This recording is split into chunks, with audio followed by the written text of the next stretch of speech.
თავი მეორე. ამრიგად, თუ არის რაიმე ნუგეშისცემა ქრისტეში, თუ არის რაიმე სალბუნი სიყვარულისა, თუ არის რაიმე მოზიარეობა სულისა, თუ არის რაიმე თანაგრძნობა და მოწყალება, შეავსეთ ჩემი სიხარული, რათა ერთსა და იმავეს ზრახავდეთ, გქონდეთ ერთი და იგივე სიყვარული, იყოთ ერთსულოვანი და ერთაზროვანი. არაფერი გააკეთოთ ჯიბრით ან პატივმოყვარეობით, არამედ თავმდაბლობით, საკუთარ თავზე მეტად შერაცხეთ ერთმანეთი. თითოეული მარტო თავის თავზე ნუ კი იზრუნებს, არამედ სხვებზე.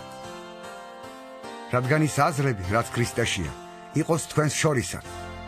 ის, თუმცა ღვთის ხატება იყო, მიტაცებად არ თვლიდა ღვთის თანასწორად ყოფნას, არამედ წარმოიცარიელა თავი და მიიღო მონის ხატება, გახდა კაცთა მსგავსი და შესახედაობით კაცთა ემსგავსა.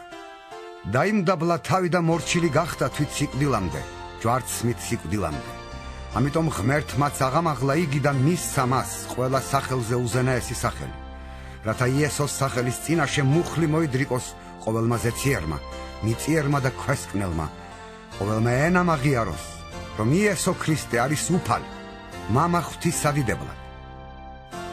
ამიტომ ჩემო საყვარელნო, როგორც ყოველთვის იყავით მორჩილნი, არა მარტო ჩემი ყოფნისას, არამედ უფრო მეტად ახლა ჩემი არ ყოფნის დროს, შიში და ძრწოლით იღვაწეთ თქვენ სახსნელად. ღმერთი იქმს თქვენში სურვილსაც და მოქმედებასაც თავისი სათნოებით. ყველაფერი გააკეთეთ უდრტვინველად და უყოყმანად, რათა იყოთ უბიწონი და სუფთანი, ღვთის უმანკო შვილები მზაკვარ და უკუღმართ თაობაში, რომელშიც ანათებთ როგორც მნათობნი სამყაროში. სიცოცხლის სიტყვის მფლობელნი, რათა დავიკვეხო ქრისტეს დღეს, რომ ამაოდ არ დავრბოდი და ამაოდ არ ვიღწოდი. მაგრამ კიდეც რომ ვესხურებოდე თქვენი რწმენის მსხვერპლსა და ღვთის მსახურებას, მიხარია და ვხარობ თქვენთან ერთად. ასევე თქვენც იხარეთ და ხარობდეთ ჩემთან ერთად. ვიმედოვნებ თქვენ უფალ იესოში, მალე გამოგიგზავნოთ ტიმოთე, რათა გავმხნევდეთ თქვენი ამბის შეტყობი. ვინაიდან არავინ მყავს ისეთი თანამოზიარე, ასე ბეჯითად რომ ზრუნავდეს თქვენზე. იმიტომ, რომ ყველანი თავისას ეძებენ და არა იმას, რაც იესო ქრისტესია. თქვენ გამოცდილი ყავთ იგი, რომ როგორც მამასთან შვილი, ისე ჩემთან ერთად ემსახურებოდა სახარებას. იმედი მაქვს, რომ მალე გამოგიგზავნით მას, როგორც კი ვნახავ, როგორ იქნება ჩემი საქმე.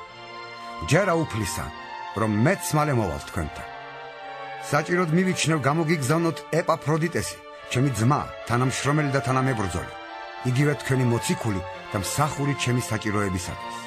რადგანაც ძალიან სურდა ყველა თქვენგანის ხილვა და ძალიან შეწუხდა, რომ შეიტყეთ მისი ავადმყოფობა. რადგან დაავადდა და სიკვდილის პირზეც იყო, მაგრამ ღმერთმა შეიწყალა ის და არა მარტო ის, არამედ მეც, რათა ჩემს მწუხარება არ დართვოდა. ამიტომ ვიჩქარე მისი გამოგზავნა თქვენთან, რათა გენახათ და კვლავაც გაგეხარათ და მეც მომკლებოდა დარდ. აბა მიიღეთ იგი ყოველგვარი სიხარულით უფალში და პატივისცემით მოეპყარით მის თანებს. ვინაიდან ქრისტეს საქმისათვის სიკვდილს მიუახლოვდა და საფრთხეში ჩაიგდო სიცოცხლე, რათა შეევსო ჩემ და მითქვენი სამსახურის დანაკლისი.